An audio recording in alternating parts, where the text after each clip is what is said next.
నమస్తే, welcome to special debate. ఇప్పుడు అందరి చూపు జూబ్లీ హిల్స్ ఉప ఎన్నిక వైపే. అవడానికి ఉప ఎన్నికైనా చాలా ప్రతిష్టాత్మకంగా తీసుకునే పార్టీలు జనరల్గా ఏ ఎన్నికైనా ఆ ఎన్నికలు గెలవడానికి పార్టీలు అన్ని ఎత్తులు పై ఎత్తులు వేస్తూ ఉంటాయి. బట్ జూబ్లీ హిల్స్ ఉప ఎన్నిక అయితే చాలా ప్రతిష్టాత్మకంగా అన్ని పార్టీలు ఇటు బీఆర్ఎస్ తన స్థానం మళ్ళీ సిట్టింగ్ స్థానం బదిలిపరుచుకునేందుకు బీఆర్ఎస్ ప్రయత్నిస్తుంటే కాంగ్రెస్ ఎలాగైనా అధికారం చేజిక్చుకొని ట్రై చేస్తోంది. ఇక బీజేపీ తన పట్టు నిలుపుకునే ప్రయత్నం చేస్తోంది. సో తెలిసిందే ఓట్ల కోసం ఎన్ని పాటలు పడతారు, ఎన్ని ఎత్తులు పై ఎత్తులు వేస్తారో. ప్రస్తుతం జూబ్లీ హిల్స్ ప్రచారానికి సమయం దగ్గర పడడంతో చాలా ప్రచారంలో ఊపు పెంచాయి అన్ని పార్టీలు. ముఖ్యంగా అక్కడ సెటిలర్స్ అలాగే టీడీపీకి సంస్థాగతంగా చాలా ఓట్లు ఉండేవి కాబట్టి టీడీపీ ఓట్ల కోసమే అందరూ టీడీపీ జపం చేస్తారని కూడా ఇప్పుడు ప్రస్తుతం అనిపిస్తుంది. ఎందుకంటే మాటిమాటికి ఎన్టీఆర్ గారు పేరు ఎత్తడం, అటు చంద్రబాబు గారు పేరు ఎత్తడం, మేము టీడీపీ నుంచి వచ్చిన వాళ్ళని పదే ప్రచారాలు చెప్పడం, ఇవన్నీ చూస్తుంటే టీడీపీకి అక్కడ లోకల్గా ఉండే సంస్థాగతంగా ఏవైతే ఓట్లు ఉన్నాయో గతంలో ఆ ఓట్లన్నీ కూడా వారు వైపు తిప్పే ప్రయత్నం చేస్తారనిపిస్తుంది. ప్రస్తుతం మనతో పాటు డిబేట్లో జాయిన్ అవుతున్నారు విజయ్ ఆర్య క్షత్రియ గారు, బీఆర్ఎస్ అధికార ప్రతినిధి, అలాగే కొక్కొండ రాహుల్ గౌడ్ గారు, కాంగ్రెస్ స్పోక్స్ పర్సన్ కూడా మనకి ఇద్దరు జాయిన్ అయ్యారు. నమస్తే అండి ఇద్దరికి, వెల్కమ్ టు ది డిబేట్. ముందుగా విజయ్ గారు, ఏంటి ఎలా జరుగుతుంది ప్రచారం? ఇక సమయం ఒక్కరోజు మాత్రం ఉన్నట్టుంది, సమయం లేదు మిత్రం అన్నట్టుగా అయిపోయింది పరిస్థితి. అసలు ఎలా కనిపిస్తోంది మీకు కంప్లీట్గా? అంటే ఈరోజు Jubilee hills assembly bypoll Telugu రాష్ట్రాలలో ఒక ప్రకంపనలు సృష్టిస్తున్న సందర్భం. కారణం ఏంటంటే, గతంలో మా ఎమ్మెల్యే గారు, కంటోన్మెంట్ ఎమ్మెల్యే గారు చనిపోతే అది కొన్ని అనివార్య కారణాల వల్ల మా పార్టీ ఓడిపోవడం జరిగింది. ఇప్పుడు రెండవ దఫాగా మా దురదృష్టవశాత్తు మా మాగంటి గారు చనిపోవడం, మరి బైపోల్ రావడం జరిగింది. అందులో చట్టబద్ధంగా మరి తన భార్య గారు అయినటువంటి సునీతమ్మ గారికి మా పార్టీ అభ్యర్థిత్వాన్ని ఖరారు చేయడం జరిగింది. ఈ సందర్భంలో మేము 50,000 మెజారిటీతో గెలవబోతున్న సందర్భంలో ఈ చిట్ట చివరి 2 రోజులలో ఈరోజు రేవంత్ రెడ్డి గారు తనకు ఉన్న మొత్తం అధికార గణాన్ని అంతా, అధికార శక్తిని అంతా ఈరోజు వాడి ఈరోజు మొత్తం మా 7 డివిజన్లలో డబ్బుల పంపకాలు మొదలుపెట్టిండు, మొత్తం మందు మొదలుపెట్టిండు. తర్వాత ఈరోజు అధికార గణాన్ని అడ్డం పెట్టుకొని మరి దాదాపుగా అన్ని రాజ్యాంగ వ్యవస్థలను కళ్ళు గప్పి సైలెంట్ మోడ్లో పెట్టి తన ఇష్టానుసారంగా ప్రకంపనలు సృష్టిస్తున్నాడు. అయితే మేము నీతి నిజాయితీతోటి మేము గత 10 సంవత్సరాల పరిపాలనలో ఏదైతే అభివృద్ధి కార్యక్రమాలు హైదరాబాద్లో జూబ్లీ హిల్స్ అనే అసెంబ్లీలో జిహెచ్ఎంసి పరిధిలో తెలంగాణ పరిధిలో చేసినటువంటి ప్రతి అభివృద్ధి కార్యక్రమాన్ని ప్రజలకు తెలియజేస్తా ఉన్నాం.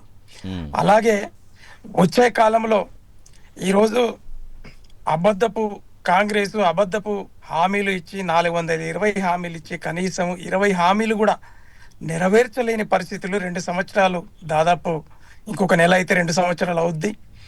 ఈ సందర్భంలో మేము ఆనాటి నుండి ఈనాటి వరకు ఇచ్చిన హామీలను నెరవేర్చండి, ప్రజలను ఆదుకోండి, ప్రజలకు ఇచ్చిన మాట నిలబెట్టుకోండి అని చెప్పి మా కేటీఆర్ గారి నాయకత్వంలో మేము యుద్ధం చేస్తూ ఉంటే కనీస ప్రతిఫలాలైనా మరి ప్రతిపక్ష పార్టీ అయిన బీఆర్ఎస్ కు భయపడి మాత్రమే ఈరోజు కనీసం అవసరాలను తీర్చడానికి ప్రయత్నం చేస్తూ ఉంది. తప్పిస్తే ఈ 2 సంవత్సరాలలో కాంగ్రెస్ చేసింది ఏం లేదు అనేది ప్రజలకు అర్థమైపోయి తిరగబడిన సందర్భంలో జరుగుతున్నటువంటి ఎన్నిక ఇది. ఆ ఎన్నికను చూసి ఓర్వజాలక భారతీయ జనతా పార్టీ అలాగే కాంగ్రెస్ పార్టీ రెండూ కూడా మా మీద క్యారెక్టర్ అసాసినేషన్ లాంటి ఆరోపణలు చేస్తూ చివరికి ఆ ప్రజలే ఇక ఇంకెందుకు రాబాయ్ అనే పరిస్థితి వాళ్ళతోటి మరి దెబ్బలు తినే పరిస్థితిని తెచ్చుకున్నాయి ఈ 2 పార్టీలు. ఈరోజు మేము ఖచ్చితంగా ఎవరు అవునన్నా కాదన్నా 50,000 ఓట్ల పైచిలుకు మెజార్టీ తోటి మేము గెలవబోతా ఉన్నాం. ఎందుకంటే మాగంటి గోపీనాథ్ గారు ఆయన కంటిన్యూస్గా 3 దఫాలుగా గెలవడం జరిగింది. మరి అనారోగ్య కారణాల వల్ల ఆయన మరణం మాకు నిజంగా కూడా పార్టీకి తీరని లోటు, అలాగే జూబ్లీ హిల్స్ ప్రజలకు కూడా తీరని లోటు. కాబట్టి మరి గోపీనాథ్ గారి పక్షాన్ని జూబ్లీ హిల్స్ ప్రజలు ఉంటే ప్రభుత్వాలు, కేంద్ర రాష్ట్ర ప్రభుత్వాలు మాత్రం కక్షగట్టి ఎట్టి పరిస్థితులలో మా బీఆర్ఎస్ పార్టీ అభ్యర్థి చేతిలో నుండి అభ్యర్థిత్వాన్ని లాక్కోవాలి అనే ఉద్దేశంతో, దురుద్దేశంతో ఈరోజు 2 పార్టీలు కుమ్మక్కైపోయి ఈ రోజు డబ్బులను ఏరులై పారిస్తా ఉన్నారు. ఈ రోజు మందును ఏరులై అంటే పారిస్తా విజయ్ ఉన్నారు. గారు ఇది మీరు జరుగుతున్న చెప్పినట్టుగా కాదు క్రతువు. కాదు విజయ్ గారు మీరు చెప్పినట్టుగా మాగంటి గోపీనాథ్ గారు పార్టీలకు అతీతంగా పార్టీలకు సంబంధం లేకుండా అక్కడ కొన్ని చోట్ల పర్సన్ చూసి ఓట్లేస్తే సిచ్యువేషన్ కనిపిస్తుంది, ఒకసారి పార్టీలు చూసి సిచ్యువేషన్ పరిస్థితి కనిపిస్తుంది. ఇప్పుడు 3 దఫాలుగా మీరు చెప్పినట్టు గెలుచుకుంటూ వచ్చారు. ఒకసారి టీడీపీలో ఉన్నారు ముందు విడిపోక ముందు, తర్వాత మళ్ళీ టీఆర్ఎస్లో ఉన్నారు, తర్వాత బీఆర్ఎస్లో గెలిచారు. బట్ ఇప్పుడు సానుభూతి అనేది కలిసి వస్తుంది ఎంతవరకు అనుకుంటారు? కంటోన్మెంట్ ఆల్రెడీ చూస్తాం, సానుభూతి ఎప్పుడు కూడా వర్కౌట్ అవుతుంది అనుకుంటాం, బట్ అక్కడ వర్కౌట్ కాలేదు. ఇప్పుడు ఇక్కడ మీకు అనుకూలించే అంశాలంటే ఏం చెప్తారు? అయితే ఇప్పుడు మా ఎమ్మెల్యే గారు చనిపోయినటువంటి మరణం ఏదైతే కంటోన్మెంట్ కి సంబంధించిన మరణం ఉందో ఆ మరణానికి ఈ మరణానికి తేడా ఉందండి. అదొకటి ప్రజలు గమనిస్తారు. ప్రజలు గమనిస్తారు. రెండవది మాగంటి గోపీనాథ్ గారి చరిష్మా అనేది వాస్తవంగా ఏ పార్టీలో ఉన్నా కూడా వ్యక్తిగతంగా అందరికీ ఫ్రెండ్లీ మూడ్ లో వండుకుంటూ ప్రజలకు మన్ననలు పొందినటువంటి నాయకుడు. రెండవది కేసీఆర్ గారి నాయకత్వం పటిష్టమైన నాయకత్వం. తర్వాత కేసీఆర్ గారు ముఖ్యమంత్రిగా లేకపోతే, బీఆర్ఎస్ పార్టీ అధికారంలో లేకపోతే ఏం జరగబోతుంది అనేది ఈ రోజు కళ్ళకు గట్టినట్టు ఈ రోజు ప్రజలకు అర్థమవుతున్న సందర్భంలో జరుగుతున్నటువంటి ఎన్నిక ఇది. కాబట్టి ఇక్కడ గోపీనాథ్ గారి చరిష్మా, ఇక్కడ కేసీఆర్ గారి చరిష్మా, అలాగే యువ నాయకులు, రేపు పొద్దుగల భవిష్యత్ తరాల నాయకుడు మా కేటీఆర్ గారి చరిష్మాను మూడిటిని కూడా మరి ఈ రోజు ప్రజలు చూసి ఓట్లేయబోతా ఉన్నారు. ఒకటి, ఈ రోజు రేవంత్ రెడ్డి గారి పరిపాలనకు రెఫరెండం అండి. వాస్తవంగా కాంగ్రెస్ పార్టీ ఇచ్చిన హామీలకు ఇది ఒక రెఫరెండం లాంటిది. ఎందుకు? 2 సంవత్సరాలు అయింది. ఈ రోజు నగర ప్రజలకు, పట్టణ ప్రాంత ప్రజలకు, ఈ రోజు ఇక్కడ ఉన్నటువంటి పేద ప్రజలు, ఆటో డ్రైవర్లకు కావచ్చు, ఇల్లు లేని వాళ్ళకు కావచ్చు, మరి నీటి అవసరాలు, విద్యుత్ అవసరాలు, అలాగే ఆరోగ్య అవసరాలు, విద్యా అవసరాలు తీర్చేటటువంటి ప్రభుత్వం ఈ రోజు ఏం చేస్తా ఉంది? వాళ్లకు నిరుద్యోగులకు ఏం చేస్తా ఉందంటే ప్రతి సమస్యకు పరిష్కారాన్ని మరి వెతికి పరిశోధన పరిష్కార మార్గాలను వెతుకుంటున్నటువంటి సందర్భంలో జరుగుతున్న ఎన్నిక. ఆనాడు కంటోన్మెంట్ కు దీనికి తేడా ఏంటంటే అది వెంటనే 6 నెలల్లో జరిగినటువంటిది. కానీ ఇది 2 సంవత్సరాలు జరిగినటువంటిది. 2 సంవత్సరాల తర్వాత జరగబోతున్నటువంటి ఎన్నిక. కాబట్టి ఇది రేవంత్ రెడ్డి గారి ప్రభుత్వానికి రెఫరెండం లాంటిది. కాబట్టే వీళ్ళు ఏ విధంగానైనా మేము గెలవాలి, లేదు అని అంటే నా ముఖ్యమంత్రి పదవి ఊడపోతుంది అని చెప్పి భయపడ్డ రేవంత్ రెడ్డి గారు, అట్లనే మోదీ గారి భయానికి ఏమన్నా చేయడా నాకు సంబంధం లేదు, బీజేపీ పార్టీ గెలవాలి అని చెప్పి ఆదేశాలు ఇస్తే ఈ రోజు బండి సంజయ్ గారు, మరి అలాగే మా కిషన్ రెడ్డి గారు పడరాని పాటలు పడతా ఉన్నారండి. అంటే పక్కదారి పడతా ఉన్నది ఎన్నిక.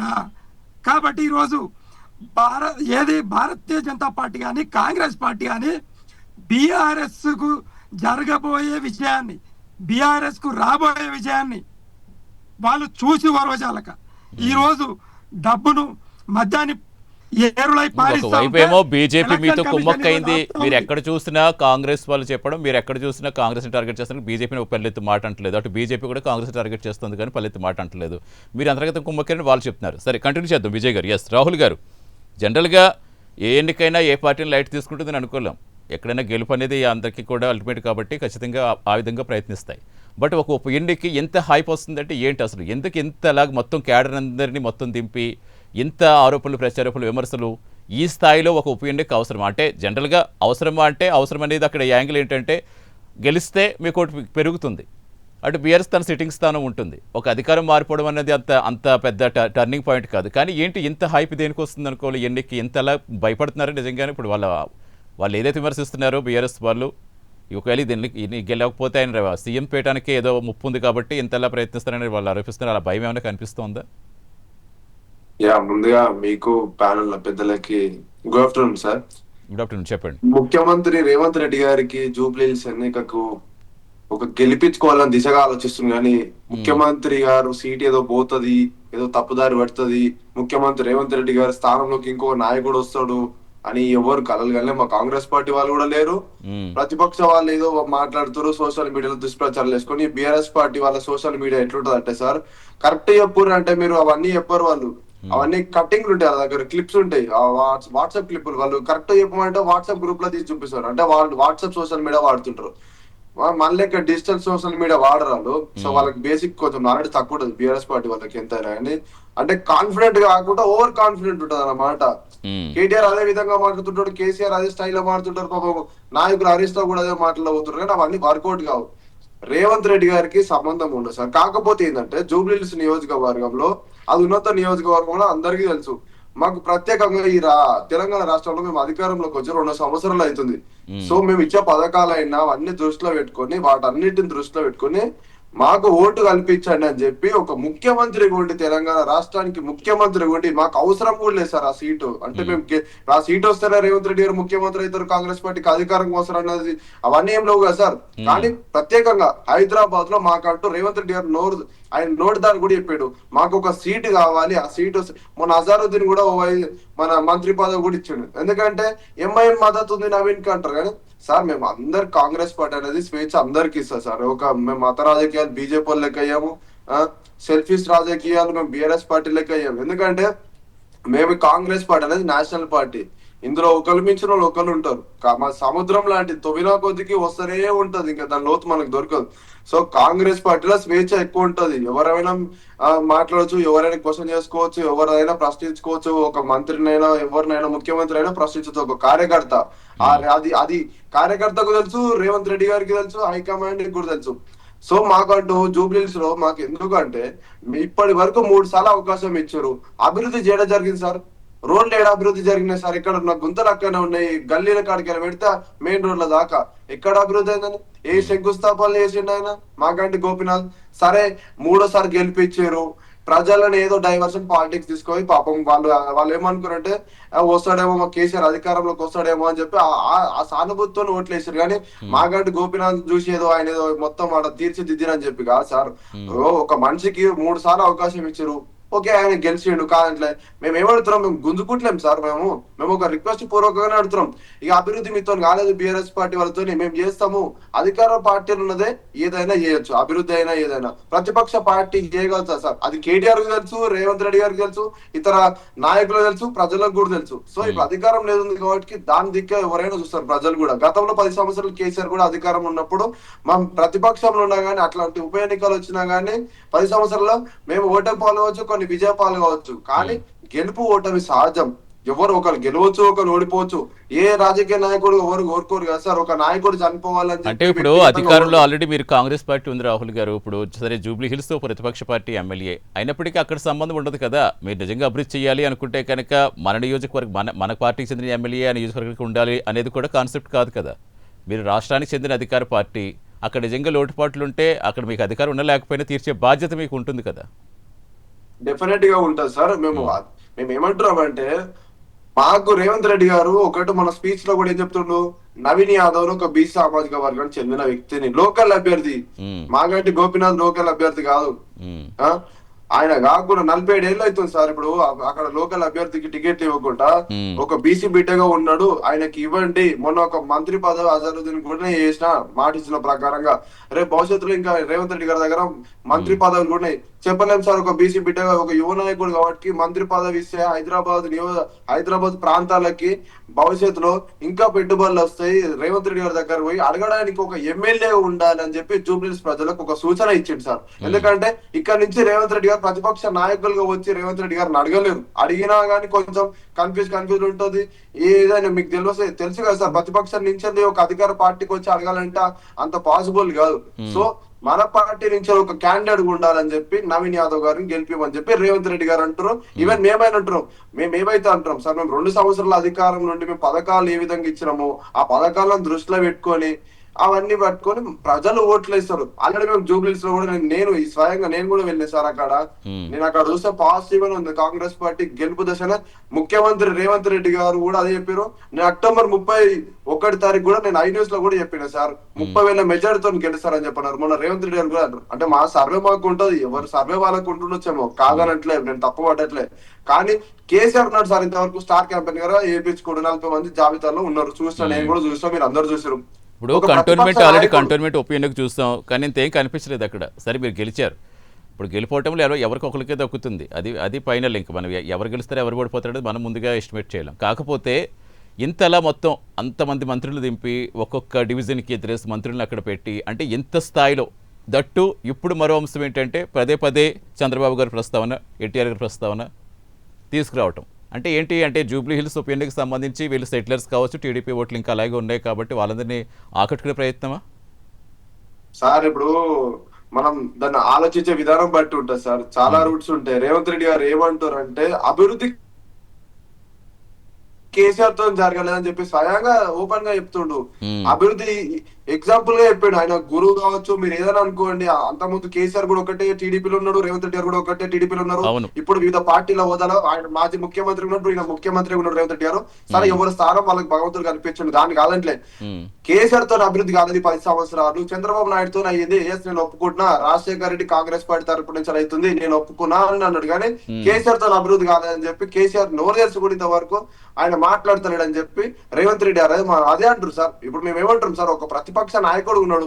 సరే మేము 10 సంవత్సరాలు మీరు అధికారంలో ఉన్నారేమో, మీరు అధికారంలో మేము ప్రశ్నించినాం. మేము ప్రశ్నించేపటికి ఇంకా మీరు తెలంగాణ బాగు కోసం ఇంకా పెట్టుబడులు తీసుకొచ్చారో, తెలంగాణ దిశగా తీసుకోయారో అది మీ అంతరాత్మకు తెలియాలి. 8 లక్షల కోట్లు అప్పు తెచ్చారు సార్. మేము ఎంతగానో ప్రశ్నించినా కానీ సార్ ఇప్పుడు ప్రతిపక్ష నాయకుడు ఉన్నాడు, ఫామ్ హౌస్ లో కూర్చున్నాడు. ఎందుకు సార్? ఇప్పుడు జూబ్లీస్ ఉప ఎన్నికల కోసం వచ్చినాయి. ఉప ఎన్నిక కోసం వచ్చి ప్రచారం చేయాలి. అసెంబ్లీలో రాడు, ప్రజల కోసం మాట్లాడు, బీసీల కోసం మాట్లాడు, జూబ్లీస్ ఉప ఎన్నికల కోసం రాడు, స్టార్ క్యాంపెయిన్ అనుకుంటున్నారు. అంటే మీకు అదే ఆపోజిట్ గా మీరు ఎందుకు ఏంటి మీ అనాలిసిస్ ఏంటి, ఎందుకు రావట్లేదు అనుకుంటున్నారు కేసీఆర్ గారు? సార్ ఆయనకు ఆల్రెడీ భయం పట్టింది సార్. ఆయన రాజకీయ భవిష్యత్తు క్లోజ్ అయిపోయింది. మేము వ్యక్తిగతంగా అంటలేము. మేము ఆయనకు ఆల్రెడీ ప్రజలు నమ్మేటట్టు దిశ లేరు. ఎందుకంటే ఆల్రెడీ కాంగ్రెస్ పార్టీకి బ్రహ్మానందం పడుతున్నారు. నేను మరోసారి కూడా చెప్తున్నా కదా సార్, కాంగ్రెస్ పార్టీ రాష్ట్రం అంతటా సంతోషంగా ఉన్నది. ఇప్పుడు వాళ్ళ లెక్క విచ్చలవిడిగా దోసుకున్నట్టు హరీష్ రావు ఒక సార్ నేను చెప్పట్లేదు సార్, ఈవెన్ కవితనే చెప్తుంది సార్. కవిత పార్టీలో సస్పెండ్ అయిన రోజే ప్రెస్ మీట్ పెట్టి మాట్లాడింది సార్. ఈ రోజు వాళ్ళ గుండె మీద చేసేసుకొని బీఆర్ఎస్ పార్టీ నాయకులు ఎవరైనా కార్యకర్తలైనా నాయకులైనా ఆలోచించాలి. కవిత చెప్పిందైతే మేమైతే సృష్టించలేం కదా సార్. ఒక స్వయంగా కేసీఆర్ కూతురే చెప్తుంది అవినీతి జరిగిన కాళేశ్వరంలో మేము ఇన్ని వేల కోట్లు తిన్నామని చెప్పంటారు కదా. సో మేము ఏమంటాం, వాళ్ళు చేయని అవినీతే లేదు. అందుకని కాంగ్రెస్ పార్టీని గెలిపించరు. ఈ ఒక్కసారి అవకాశం ఇస్తే జూబ్లీహిల్స్ లో హైదరాబాద్ ప్రాంతం నుంచి వెళ్ళి ఒక నవీన్ యాదవ్ అనే వ్యక్తి కాంగ్రెస్ పార్టీ తరపు నుంచి ఉంటాడు. ఎందుకంటే ప్రభుత్వం ద్వారా వచ్చే నిధులైనా వెంటనే అడగడానికి హైదరాబాద్ లో ఏ ఒక్క సీట్ లేదు కాబట్టి దేవుడు ఒక అవకాశం ఇచ్చిండేమో. దాన్ని గెలుపు ఓటమి సహజము. ఒక పార్టీ గెలిస్తే ఒక పార్టీ ఓడిపోతుంది. ఎవరు కావాలని కోరుకోరు సార్. కానీ కేటీఆర్ మరీ దుష్ప్రచారం చేస్తారు సార్. అంటే ఒక నాయకుడు సరే మాకు అట్లా ఉండదు సార్. మేము ఒక నాయకుడు చనిపోయేంత చీప్ గా మేము మెంటాలిటీ ఉండదు. రేవంత్ రెడ్డి గారి మీద అట్లాంటి నిధులేస్తుడు సార్. స్వయంగా మాగంటి గోపినాథ్ తల్లే చెప్తుంది కదా సార్, నాకు తెలియదు ఇంతవరకు ఆయన చనిపోయింది కూడా నాకు తెలియదు. చనిపోయినట్టు కేటీఆర్ చక్కగా చెప్పట్లేదు. కేటీఆర్ చెప్తున్నా నేను డెడ్ బాడీ దగ్గర కన్నా పోతా అంటే, నేను బాడీ దగ్గరికి పోతుంటే హాస్పిటల్ ఉండగా ఆయన కూడా పంపించారు. మళ్ళీ ఆయన అదొక స్టోరీయా సార్. స్వయంగా వాళ్ళ అమ్మనే అంటుంది. మళ్ళీ ఇంకొకసారి కూడా మీరు చూసి ఉంటారు, తారక్ అనే అబ్బాయి కూడా కోర్టులో కూడా నోటీసులు పెట్టడం జరిగింది. మరి బీఆర్ఎస్ పార్టీ వాళ్ళు ఎన్ని అబద్ధాలు చెప్తారు సార్? అదేనండి, వాళ్ళ కుటుంబ సమస్యలు చెప్తారు కదా. వాళ్ళు అలా మాట్లాడుతూనే రాజకీయం మాకు సంబంధం లేదు, గెలుస్తారు, అది వాళ్ళ ఇష్టం, కానీ కుటుంబ వ్యవహారాలుగా చెప్పుకుంటారు అవి వాళ్ళు. ఎస్ విజయ్ గారు, ఏంటి అసలు కేసీఆర్ ఇప్పుడు హరీష్ రావు గారికి అనుకోని పరిస్థితుల్లో ఆయన ప్రచారం చేయడం కుదరట్లేదు. పూర్తిగా కేటీఆర్ గారి మీద భుజస్కంధాలపై మోస్తున్నారు మొత్తం ప్రచారం అంతా. కేసీఆర్ గారు ఏమైనా వస్తారేమో అని చాలామంది అనుకున్నారు. ఏంటి అసలు ఆయన రాకపోవడానికి కారణం ఏంటి? అంటే మీకు పూర్తిగా మీ వైపే ఉన్నారనే ధీమానా, లేక మరి ఏదైనా కారణాలు ఉన్నాయా? కేసీఆర్ గారు అనారోగ్యంగా ఉన్నారనే విషయం అందరికి తెలుసు. ఆయన ట్రీట్మెంట్ నడుస్తూ ఉంది. ఆయన ఎక్కువసేపు నిలబడలేడు. ఆయన తుట్టిబుక్క విరిగింది అనేది అందరికి తెలుసు అండి. అయితే ఇక్కడ విషయం ఏంటంటే మీరు గమనించాలి, ద్వంద్వ వైఖరి ఎట్లా ఉంటది అనేది. మేము రాష్ట్రం వచ్చేంత వరకే ఆంధ్ర తెలంగాణ విషయం మాట్లాడాం, కానీ ఒక్కసారి రాష్ట్రం అనౌన్స్మెంట్ అయిపోయిన తర్వాత అందరం అన్నదమ్ములము, తెలుగు ప్రజలము అందరం ఒకటే. ఇక్కడ ఎవరు భయభ్రాంతులకు గురి కావాల్సిన అవసరం లేదు. ఇక్కడ పుట్టిన వాళ్ళు ఇక్కడి బిడ్డలే అని చెప్పి మా కేసీఆర్ గారు చెప్పడం జరిగింది. మీరు చూడండి, 2023 ఎన్నికలలో ఇదే కాంగ్రెస్ ఏమని చెప్పిందండి? హైదరాబాద్ ప్రజల్ని ఏం మభ్యపెట్టిందండి? అంటే ఆంధ్ర ప్రజలను ఆరిపోసుకున్న బీఆర్ఎస్ పార్టీ అన్నారు కదా. ఈ రోజు సోదరులు ఏమంటా ఉన్నారు అంటే లోకల్ నాన్ లోకల్ ఇష్యూ వచ్చింది, వీళ్ళెవరు కూడా బీఆర్ఎస్ లోకల్ కాదు, సెటిలర్స్, అవునా? తర్వాత అవతల బీజేపీ పార్టీ సెటిలరు కాబట్టి లోకల్ వాళ్ళకి మేము టికెట్ ఇచ్చినాం, లోకల్ వాళ్ళని గెలిపి అంటే ఇక్కడ లోకల్ నాన్ లోకల్ ఇష్యూ మళ్ళీ ఎవరు తీసుకొస్తా ఉన్నారండి? బుల్డోజర్ పరిపాలన ఎవరిది నడుస్తా ఉన్నదండి? అలాగే ఇచ్చిన హామీలలో మేము ఈరోజు 42 అండర్ బ్రిడ్జిలు ఫ్లైఓవర్లు కట్టింది ఎవరండి? మా పరిపాలన కాదా? ఉమ్, మా పరిపాలన కాదా? మీరు గమనించండి, మా పరిపాలన కాదని చెప్పండి. ఉమ్, ఎవరు ఇచ్చారండి? అలాగే నీటిపారుదల విషయంలో కావచ్చు, అంటే తాగునీటి విషయంలో, విద్యుత్ విషయంలో, అలాగే మరి స్కూళ్ళ విషయంలో, ఎడ్యుకేషన్ విషయంలో ఒక్కటి కాదు కదా. నగర ప్రజలు 10 సంవత్సరాలలో ఏం అనుభవించారు? 2014 కంటే ముందు ఉన్నటువంటి యూపీఏ 2, యూపీఏ 1 గవర్నమెంట్ కాంగ్రెస్ ఉండింది. మరి ఆ పరిపాలనకు 2014 తర్వాత వచ్చిన 10 సంవత్సరాలు పరిపాలనలో ఉన్న కేసీఆర్ గారి బీఆర్ఎస్ పరిపాలనకు ఉమ్. ఈ రోజు బేరేజ్ వేసుకుంటా ఉన్నారు. ఆ 10 సంవత్సరాలు, ఈ 10 సంవత్సరాలు. అంటే ఈ విజయ్ గారి సందర్భంలో ప్రధానంగా ఏంటంటే జూబ్లీ హిల్స్ లాంటి ప్రాంతాన్ని ఎవరు పరిచయం చేయక్కర్లేదు, అక్కడ అభివృద్ధి గురించి మాట్లాడాల్సిన అవసరం ఉండదు. ఇప్పుడు సంపన్నులు అనేది గుర్తుకొస్తుంది ఎవరికైనా జూబ్లీ హిల్స్ అనగానే, ఆ పేరే ఇంకా అలాగే బ్రాండ్ అయిపోయింది కాబట్టి. కానీ ఆ స్థాయి కంటే ఎక్కువ స్థాయిలో బస్తీలు కనిపిస్తాయి. ఎప్పుడు ఆ డంపింగ్ సమస్య అలాగే కనిపిస్తూ ఉంటుంది. ఎన్ని పార్టీలు మారినా, ఎన్ని ప్రభుత్వాలు మారినా, ఎన్నో ఏళ్లుగా, ఇప్పుడు 15 ఏళ్ళుగా, ఒకవేళ 10 సంవత్సరాలుగా బీఆర్ఎస్ ఉండొచ్చు, అంతకుముందు వేరే పార్టీ ఉండొచ్చు. కానీ ఎన్ని పార్టీలు ఆ సమస్యలు ఎందుకు తీరట్లేదు? ఇప్పుడు సంపన్నులు నివాసం ఉండే ప్రాంతాలు ఎవరు అభివృద్ధి ఎవరు అడగాల్సిన అవసరం లేదు. బట్ ఇక్కడ వర్షం వస్తే మునిగిపోవడం కానీ, డంపింగ్ సమస్య కానీ, ఈ సమస్యలతో ఇంకా ఎన్నాళ్ళైనా ఇదే వస్తుంది కదా. తెలంగాణ వచ్చినా రాకపోయినా, పార్టీలు మారినా, మరి వాటికి ఎందుకు పరిష్కారం దొరకట్లేదు? ఈ రోజు అదే అంటున్నామండి. ఈ రోజు 2014 కంటే ఉన్న అటువంటి కాంగ్రెస్ పార్టీ పరిపాలనకు, 10 సంవత్సరాల మా పరిపాలనకు బేరుజు వేసుకొని, తర్వాత ఈ 2 సంవత్సరాల రేవంత్ రెడ్డి గారి కాంగ్రెస్ పరిపాలనను బేరుజు వేసుకుని రిఫరెండంగా జరగబోతున్న ఎన్నికలు. అభివృద్ధి విషయానికి వస్తే మేము చేసిన అభివృద్ధి అనేది ఆడ ప్రజలకు అర్థమైంది. మాగంటి గోపినాథ్ గారు ఈ రోజు స్లమ్ ఏరియాల విషయంలో ఆయన గత 15 సంవత్సరాలు చేసినటువంటి, వాళ్ళకు వెన్నుదన్నంగా నిలబడినటువంటి ఆ విషయాలు ఈ రోజు ప్రజలకు అర్థమైనవి. కాబట్టే ఈరోజు మళ్ళీ బీఆర్ఎస్ కు పట్టం కట్టబోతారు. అది ఎట్లయినా మా సీటే 100కు 100%. ఈరోజు జిహెచ్ఎంసీ ఏరియాలో వీళ్ళు ఎన్ని కుయుక్తులు వనినా 15కు 15 సీట్లు బీఆర్ఎస్ పార్టీ ఉన్నదా లేదా అనేది ప్రజలకు అర్థమైంది. ఎందుకు అనంటే కాంగ్రెస్ వాళ్ళు వస్తే అభివృద్ధి శూన్యం, ఖచ్చితంగా రీజనల్ పార్టీ వస్తేనే అభివృద్ధి సాధ్యం అనే విషయంలో ఈరోజు స్పష్టతనిచ్చిండ్రు. ఉండొచ్చు మాకు 39 సీట్లు రావచ్చు, వాళ్ళకు 63 సీట్లు రావచ్చు, మేము కాదంటలే. కానీ వచ్చే పరిస్థితిని అంతా ఈ 2 సంవత్సరాల్లో రెఫరెండంగా తీసుకోవాలనే పరిస్థితులలో ఇప్పుడు ఎన్నికలు జరుగుతా ఉన్నాయి. కాబట్టి రెండవది హామీల విషయం అండి. తెల్ల కార్డులు ఇస్తామన్న వాళ్ళు ఇప్పటిదాకా జూబ్లీ హిల్స్ ఎన్ని తెల్ల కార్డులు వంచిర్రండి? అలాగే ఆటో డ్రైవర్లకు కార్పొరేషన్ పెడతామన్నారు, ఏమైందండి? బీసీల కోసం చేస్తామన్నటువంటి ముచ్చట్లు ఏమైనాయండి?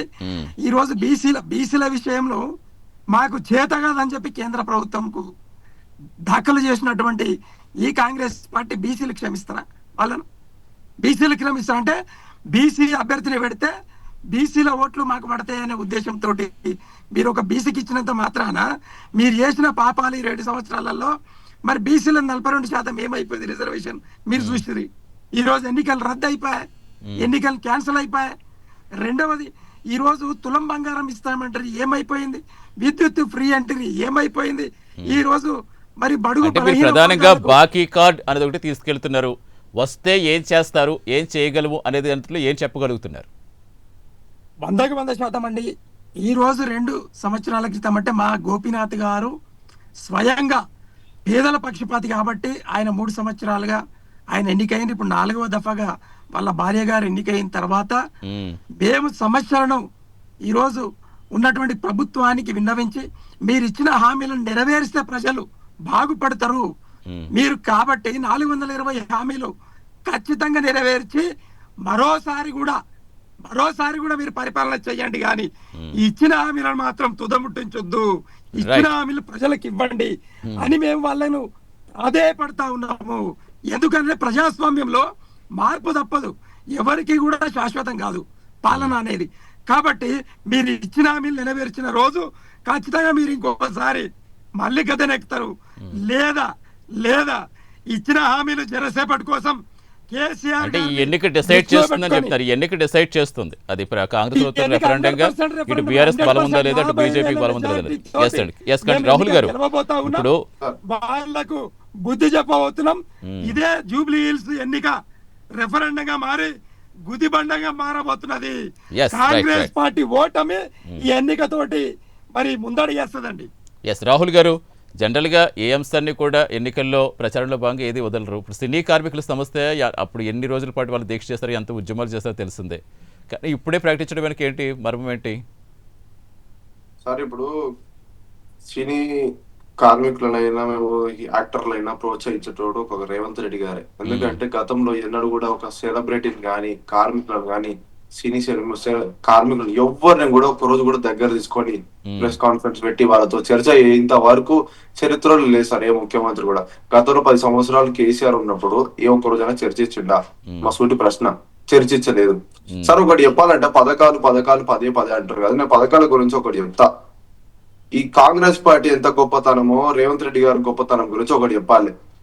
దేశ చరిత్రలోనే మన తెలంగాణ రాష్ట్రాన్ని ఈ రోజు చూస్తున్నారంటే, దేశంలో ఇన్ని రాష్ట్రాలు ఉన్నాయి, ఈ రాష్ట్రంలో ఏ ఒక్క రాష్ట్రం అన్నా ఉచిత కరెంటు అనేది ఎక్కడన్నా చూసిరా సార్ మీరు? ఒక రాష్ట్రం మొత్తం ఇవ్వడం అంటే, ఒక పల్లె కాదు, ఒక నియోజకవర్గం కాదు, ఒక జిల్లా కాదు, ఒక రాష్ట్రం మొత్తం ఉచిత కరెంట్ ఈ రోజు వాడుతురంటే అది ఎవరు? కాంగ్రెస్ పార్టీ తరపు నుంచి. ఇంకొకటి సార్, ఉచిత బస్సు అని చెప్పి మేము అన్నాం. ఉచిత బస్సు మహిళల కోసం ప్రత్యేకంగా పెడితే ఈ రోజు అది గ్రాండ్ సక్సెస్ అయ్యి అది పక్క రాష్ట్రంలో ఉన్న ముఖ్యమంత్రి చంద్రబాబు నాయుడు ఈ రోజు అది స్త్రీశక్తి పథకం కింద అమలు చేసి అక్కడ ఆంధ్రాలో నడిపిస్తున్నాం. ఈ రోజు తెలంగాణ రాష్ట్రాన్ని చూసి ఈ పథకాన్ని చూసి రేవంత్ రెడ్డి గారు పెట్టిన పథకాన్ని చూసి ఈ రోజు ఇందిరమ్మ ఇల్లు లేని ఊరే లేదు సార్.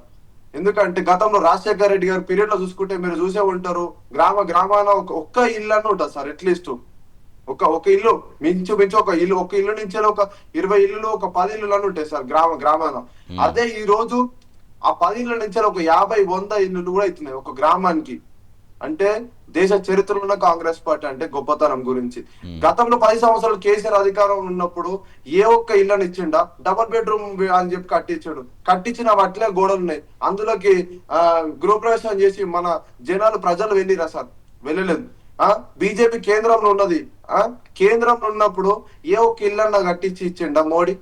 కేంద్ర మంత్రులు ఉన్నారు కదా, ఏ ఒక్క రాష్ట్రంలోనన్నా మీరు చూపించమని చెప్పి మేము అడుగుతున్నాం. అంటే జనరల్ గా రాహుల్ గారు, బీజేపీ పార్టీతో ఏది కాదు సార్. ఎందుకంటే కాంగ్రెస్ పార్టీ ఏ విధంగా పోతుంది, ప్రజల కోసం ఆలోచిస్తుంది. బీఆర్ఎస్ బీజేపీ ఏంటంటే వాళ్ళ సొంత లాభం కోసం జేబులో డబ్బులు రింపుకోవడానికి కోసం ఆలోచిస్తుంది. కాంగ్రెస్ పార్టీ గొప్పతనం గురించి నిన్న మొన్న వచ్చిన బీఆర్ఎస్ పార్టీ పోల్చుకుంటే నవ్వుతారు సార్. ఎందుకంటే చరిత్ర మాది 100 ఏళ్ల పైగా చరిత్ర, 25 ఏళ్ల చరిత్ర బీఆర్ఎస్ పార్టీది. ఆర్ఎస్ఎస్ నుంచి వచ్చిన చరిత్ర బీజేపీ. రాహుల్ గారు, జనరల్ గా ఎందుకు వచ్చిన అధికార పార్టీ కొంచెం అడ్వాంటేజ్ ఉంటుంది సహజంగా. ఒక్క నిమిషం తెలంగాణ ప్రాంత ప్రజలను తెలంగాణ ప్రాంత వాదాన్ని బొందబెట్టిన కాంగ్రెస్ ఈ రోజు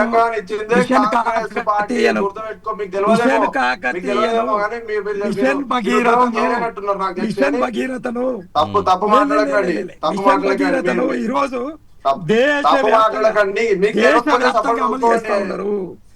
ఈ రోజు కాళేశ్వరం నీటి పారుదల ప్రాజెక్టు ప్రపంచంలోనే పేరెండికగల ప్రాజెక్టు. దాన్ని చూసి ఈ రోజు నేర్చుకుంటున్నారు. ఈ రోజు భారతీయ జనతా పార్టీ అన్ని రాష్ట్రాలలో నీటి పారుదలలో ఈ రోజు పంటల అభివృద్ధిలో నంబర్ వన్ స్టేట్ గా రావడానికి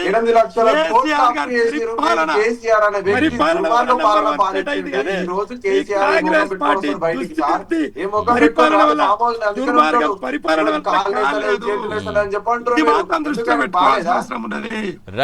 ఈ రోజు కేసీఆర్ గారు రాష్ట్రం తెచ్చి రాష్ట్రాన్ని నంబర్ 1 ఒక్క నిమిషం, మీ టైం అయిపోయింది, మీ టైం అయిపోయింది. ఒక్క నిమిషం విజయ్ గారు సరే ఆ అంశాలన్నీ జనరల్ డిబేట్స్ లో ఓకే, కానీ జూబ్లీ హిల్స్ ప్రజలకు ఇవన్నీ కూడా అక్కర్లేని విషయాలే జనరల్ గా. ఎందుకంటే ఎన్నిక ఒకటి కాదు ఒక్క నిమిషం, ఇక్కడ కేవలం కాదు ఇక్కడ సెటిలర్స్ ఎక్కువ ఉంటారు, ఎంప్లాయీస్ ఎక్కువ ఉంటారు, ఎవరి జాబులు వాళ్ళు, ఎవరి ఉద్యోగాలు వాళ్ళవి, అటు బిజినెస్ పీపుల్ అంతా సంపన్నులు. ఇప్పుడు మీ పార్టీకి చెందిన మంత్రులైనా, మీ పార్టీకి చెందిన ఎమ్మెల్యేలైనా, లేదా మొత్తం అన్ని పార్టీ ప్రముఖులు, సినీ సెలబ్రిటీస్ అందరూ ఒక చోట ఉంటారు. వాళ్ళకి ఇలాంటి అంశాలు పట్టించుకునేంత తీరుకుండదు.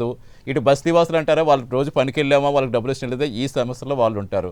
వాళ్ళకి ఏంటంటే మాకు అన్ని సరిగ్గా ఇస్తున్నారా లేదా, మా చుట్టూ పరిసరాలు ఎలా ఉన్నాయి, మాకు చుట్టూ అభివృద్ధి ఎప్పుడు జరుగుతుంది, వర్షం వస్తే మా ఇల్లు మునిగిపోకుండా ఉంటుందా లేదా, ఇలాంటి అంశాల మీద ఎక్కువగా ఫోకస్ ఉంటుంది. సో అలాంటి వాటి మీద బుల్డోజర్ పరిపాలన కాదు. ఈ రోజు జూబ్లీ హిల్స్ ప్రజలను ఆగమాగం చేస్తా ఉన్నారు.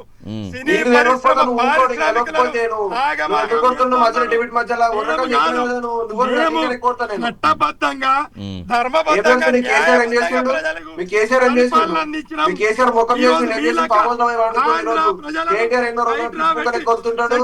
హైడ్రా పెట్టి సినీ పరిశ్రమను రాహుల్ గారు ఫైనల్ గా చెప్పండి. ప్రయత్నం చేస్తా ఉన్నారు.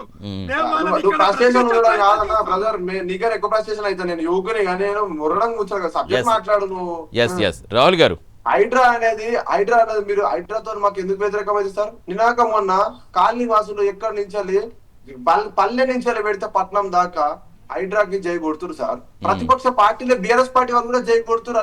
వాళ్ళ మనసులో కూడా అనుకుంటారు, ఎస్ రేవంత్ రెడ్డి గారు వాళ్ళ రేవంత్ రెడ్డి కుటుంబం కోసము, రేవంత్ రెడ్డి జేబులో డబ్బులు ఉండడానికి కాంగ్రెస్ పార్టీ కోసం కాదు సార్ హైడ్రా పెట్టింది, భవిష్యత్ కార్యాచరణ కోసం. భవిష్యత్తులో ఇట్లాంటి రావద్దు, ఇప్పుడు నాలాలైనా ఏమైనా వర్షం వస్తే ఎక్కడ నిగ్గుతాయి వాటర్ అని చెప్పి అవన్నీ మనం కాపాడుకోవాలి. ఎందుకంటే రేపు భవిష్యత్తులో రేపు ఇవాళ కాంగ్రెస్ పార్టీ ప్రభుత్వం ఉంటుంది. ఒకటి ఫైనల్ గా సరే రాహుల్ గారు, ఇప్పుడు ఫైనల్ గా వీళ్ళు లేవనెత్తిన అంశాలు ఏంటంటే అవ్వకి తాతకి 4,000 పెన్షన్ ఇచ్చారా, ఏ విధంగా ఓటు వేస్తారు, లేదా అక్క చెల్లెమ్మలకి తులం బంగారం ఇచ్చారా, నీటి సమస్య ఎప్పుడు లేదు, ఇప్పుడు నీటి సమస్య నీళ్లు కొనుక్కునే పరిస్థితికి వచ్చింది నగరం. ఇప్పుడు ప్రధానంగా నిజంగా కూడా కావాల్సింది ఈ నీటి సమస్య ఒకటి ఎక్కువగా ఇంపాక్ట్ చూపించేది ఐ థింక్. అంటే దానికి సంబంధించి అసలు ఏం చెప్తున్నారు మీ వాళ్ళు, దానికి పరిష్కారంగా ఏం చూపిస్తారు? డెఫినెట్ గా ఇస్తాం. ఇప్పుడు మాకు అప్పులు అయినాయి, ఇప్పుడు అప్పులు పాలన సార్. ఇప్పుడు అవి కొద్దిగా తేరుపుకుంటూ పోతున్నాం. మేము ఇవ్వని అంటలేం. మేము ఈ 5 సంవత్సరాల్లో రేవంత్ రెడ్డి గారు అధికారంలో ఉన్నాం, మేము ఖచ్చితంగా ఇస్తాం. అది మా బాధ్యత, మా రెస్పాన్సిబిలిటీ కాబట్టి, కాంగ్రెస్ పార్టీ ఉన్నది కాబట్టి ఖచ్చితంగా ఇస్తాం. మేమేమే పథకాలు, మేమేమే గ్యారంటీలు ఉన్నాయో అవన్నిట్లను ఇంప్లిమెంట్ చేస్తాము. మేము హామీ ఇచ్చిన తగ్గట్టుకు కేసీఆర్ లెక్క మాయ మాటలు చెప్పి దళితులు ముఖ్యమంత్రి చేస్తాం ఏవో మాటలు మేము చెప్పలేము సార్. మేము అన్ని విధంగా చేస్తాం, చేసి మరోసారి ఓటు అడుగుతాం. ఎందుకంటే వాళ్ళు వచ్చే అసెంబ్లీ ఎన్నికల్లో ఓటు బరాబర్ అడుగుతాం. మేము డేర్ యాక్షన్ ఉంటాం. కాంగ్రెస్ పార్టీ అనేది డేర్ యాక్షన్ ఎక్కువ ఉంటది. మేము ఇంప్లిమెంట్ చేసినాకనే ఓటు అడిగే స్వేచ్ఛ మాకు ఉంటది. ప్రజలు ఆ దిశగా ఆలోచించి ఓటేసే దిశ ఉంటుంది. ఎందుకంటే మేము వాళ్ళ లెక్క బ్రహ్మానందం ఏదో బట్టి ఏదో ఊహాగానాల నుండి మాకు ఓటేస్తారు గెలిపిస్తారని చెప్పి ఓవర్ కాన్ఫిడెంట్ పోం సార్. మేము కాన్ఫిడెంట్ తోనే పోతాం. ఎందుకంటే మాకు ఆ నమ్మకం ఉంది. కాంగ్రెస్ పార్టీ అనేది ప్రజలకు నమ్మకం ఉంది, ఒక నాయకులకు నమ్మకం ఉంది. ఎందుకంటే కేసీఆర్ అంటే వ్యక్తి ఈ రోజు ఇన్ని వేల కోట్లు అప్పు చేసి ఇన్ని వేల కోట్లు తిన్నాడు ఓకే. ఈరోజు కాంగ్రెస్ పార్టీ అధికారంలో ఉన్నది. ఎస్ కాంగ్రెస్ పార్టీ తప్పు చేస్తే సార్ నేను ఒక నాయకుడిని అడుగుతున్నా, ఎవరైనా అదే విధంగా ఆలోచిస్తారు. ఒక ప్రతిపక్ష నాయకుడిగా ఉండి నిలదీస్తే ఎస్ రియల్ గా నేను కూడా అప్రిషియేట్ చేస్తా, స్వాగతిస్తా కేసీఆర్. ఎందుకంటే కాంగ్రెస్ పార్టీ మేము ఉన్నామా, ఇతర పార్టీ అధికారం ఉందా, ఏ పార్టీ అధికారం ఉందని ఒక ప్రతిపక్ష నాయకుడు వచ్చి ప్రశ్నిస్తే, ప్రతిపక్ష నాయకుడు కొడుకు వచ్చి ప్రశ్నిస్తే అది ఏది సార్? అసలు ఈ రాష్ట్రం మీద ఆయనకు బాధ్యత ఉంటుంది. ఎందుకంటే 10 సంవత్సరాలు ఆయన ముఖ్యమంత్రిగా పాలించాడు కాబట్టి ఆయనకి బాధ్యత ఉంటుంది. ఆ బాధ్యత ప్రకారం విజయ్ గారు ఫైనల్ గా చెప్పండి, మీరు ఏం చెప్దాం అనుకుంటున్నారు? అప్పుల విషయానికి వస్తే మేము చేసింది ఇన్ఫ్రాస్ట్రక్చర్ డెవలప్మెంట్ కోసము లెక్కలున్నాయి. కానీ మీరు 2 ఏళ్లలోనే మేము చేసినంత తప్పు 2 ఏళ్ళలో ఎట్లా చేస్తారు? మీరు 2 లక్షల కోట్ల రూపాయలు అప్పు ఎందుకు చేసిరు చెప్పండి. మీరు శ్వేతపత్రం విడుదల చేయండి. సరే ఇప్పుడు వెళ్ళే అంశాలని ఎవరైతే చాలా సమయం పట్టేస్తుంది కానీ మనకి మీరు ప్రచారానికి వెళ్తూ ఉంటారు కదా విజయ్ గారు, ప్రధానంగా ఏం చెప్తున్నారు? పోనీ వాళ్ళు ప్రచారానికి వెళ్తున్నప్పుడు అక్కడ ప్రజల రెస్పాన్స్ కానీ అక్కడ సమస్యల గురించి కానీ ఏం చెప్తున్నారు? ఇప్పుడు గతంలోనే మీరే కాబట్టి ఏమంటున్నామంటే కేసీఆర్ గారి పరిపాలన నచ్చితే కేసీఆర్ గారికి బీఆర్ఎస్ కి ఇవ్వండి, కాంగ్రెస్ పరిపాలన నచ్చితే కాంగ్రెస్ కి ఇంతకంటే వేరే చెప్పేది ఏం లేదు. వాళ్ళ ఇచ్చిన హామీలు నెరవేరినాయి, గివి నెరవేరలే. అంటే ముచ్చట్లు వేరే ఏ ముచ్చట్లు అదే మాట్లాడాలి. ఇంకేమీ లేదు ఇంకా అందుకే అప్పుడు ప్రజలు అప్పుడు revolt పరిపాలనిస్తే అప్పుడేంటి ఇప్పుడు దీన్ని మొత్తానికి దీని సెంటర్ ఆఫ్ ది అట్రాక్షన్ చేస్తున్నారు ఇప్పుడు సార్, పాలనకి ఆ సార్, బీఆర్ఎస్ దీన్ని కాంగ్రెస్ అంగీకరిస్తున్నా సార్. రాహుల్ గారు వారన్న ప్రచారంగానే 100%. అంగీకరిస్తున్నా. పెద్దలు అన్నారు కదా 10 సంవత్సరాల పాలన చూడరి, 2 సంవత్సరాల పాలన చూడరి. రైట్ చూద్దాం ఇంకా అంగీకరిస్తున్నా. ఇంకా ఎక్కుతుంది ఒక్కరోజే ప్రచారానికి ఒక్కరోజే ఉంది ఎన్నికకి 2-3 రోజులు ఉంది కాబట్టి ఇంకా అంత తేలుతుంది ఇంకా ఎన్ని ప్రచారాలు ఇంకా ఎంత ఎత్తులు పై ఎత్తులు వేస్తారు. రైట్ థ్యాంక్ యూ విజయ్ గారు, థ్యాంక్ యూ రాహుల్ గారు, thanks for joining in debate. Thank you madam. Thank you. ఇది ఇవాళ స్పెషల్ డిబేట్. నమస్తే.